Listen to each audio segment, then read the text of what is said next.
اعوذ باللہ من الشیطان الرجیم بسم اللہ الرحمن الرحیم سورۃ بقرہ آیت نمبر 116 وَقَالُوا اتَّخَذَ اللَّهُ وَلَدًا. They said Allah has taken a son. Who is talking about? Jews and Christians. They both said کہ اللہ نے اپنا بیٹا مقرر کر لیا. کس کو؟ حضرت عزیر کو اور حضرت عیسیٰ علیہ السلام کو کرسچن سمجھتے ہیں.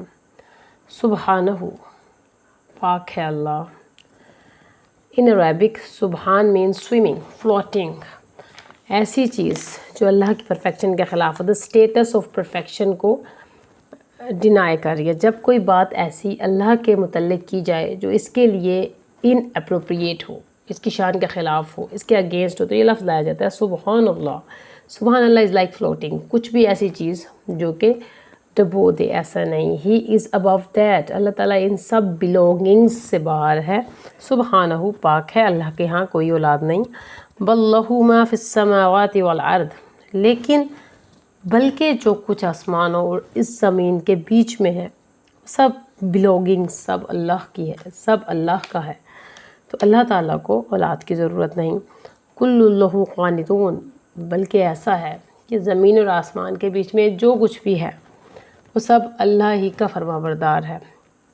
قانت سبمسو, جو اللہ چاہتا ہے وہ کرتا ہے.